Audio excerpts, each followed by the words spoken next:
Hello friends, today we are going to discuss the internal question or in-text question of biology chapter 1, chapter 5 actually cell, the basic unit and the structural unit of our body. So without delaying, let's begin it. But please watch this video till the end because it will be very useful and helpful for you. So let's see the questions. Question number 1 says that make a comparison and write down the ways in which plant cells are different from an animal cell. तो इसमें ये बताना है कि plant cells जो है वो animal cell से किस किस कारण से डिफरेंट है या कैसे डिफरेंट है।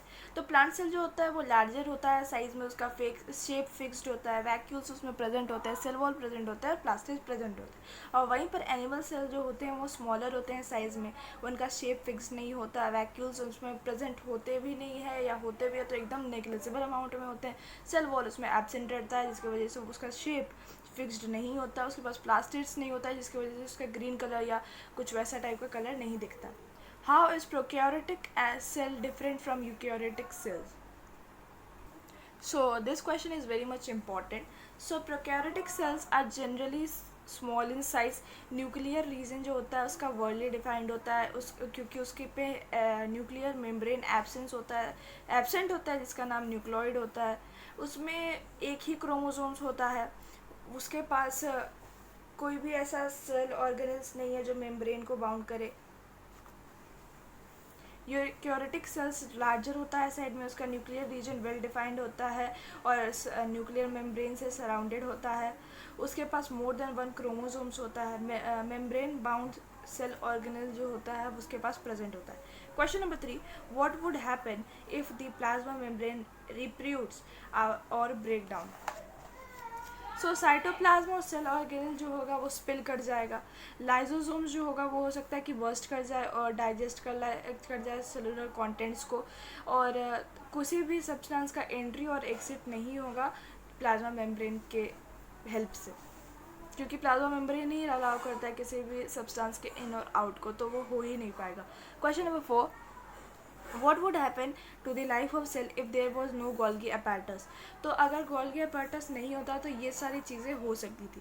पहला होता कि लाइजोसोम्स एबल नहीं होता इंटरकुलर डाइजेशन के लिए दे, और उसमें कोई पैकेजिंग और प्रोसेसिंग या मॉडिफिकेशन नहीं होता, और कॉम्प्लेक्स शुगर्स भी फॉर्म नहीं कर पाते।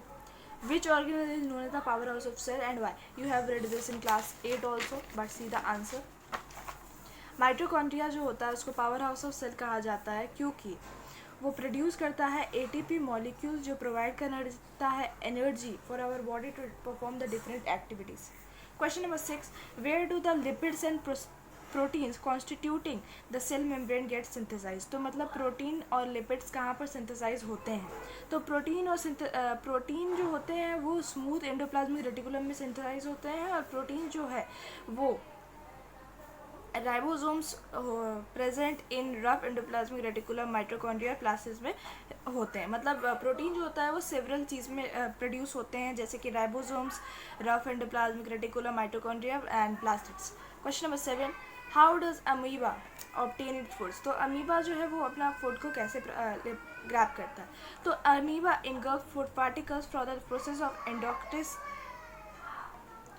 उसके बाद वो हेल्प लेता है सीडोपोडिया का, और उसके बाद फूड पार्टिकल जो होता है पास करता है फूड वैक्यूल से जो कि प्रेजेंट होता है बॉडी अमीबा की बॉडी में वो प्रेजेंट होता है, और फिर डाइजेशन होता है, और आफ्टर डाइजेशन जो होता है surrounding cytoplasm. You can differ the answer for better understanding because this question is very much crucial and important too.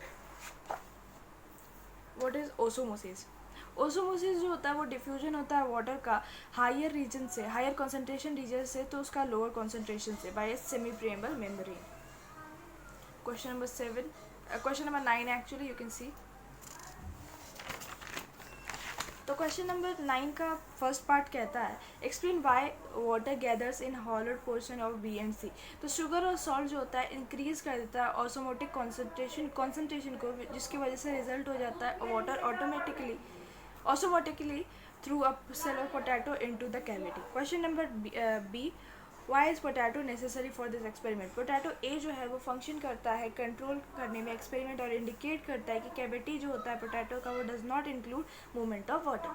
Question number C. Explain why water does not gather at the hollowed out of the portion of A and D.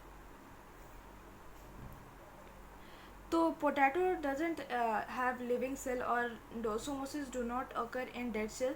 तो potato के पास living cells नहीं होता है और osmosis dead cell में नहीं होता. Therefore, despite of the presence of sugar in potato, जिसके वजह से sugar के ना presence होने के कारण भी potato D जो है उसके पास water pass नहीं होता है और potato cell जो है potato A उसके पास isotonic solution, hence water does not pass. So और आइसोटोनिक के कारण से ही इसके पास वाटर पास नहीं हो पाता है hollowed out cylinder में. So that's the end of today's video. Hope this video helped you out. Please watch my channel continuously because it will be very much helpful for you. I have shared the playlist of history, geography, civics and so many else chapters of class 9. Please have a look on it because it will be very much helpful for me also and you too. Please share this video with your friends because it can be helpful for them also. Thank you for watching this video till the end. Hope you liked it. Please subscribe my channel and press that bell icon for future updates. Thank you.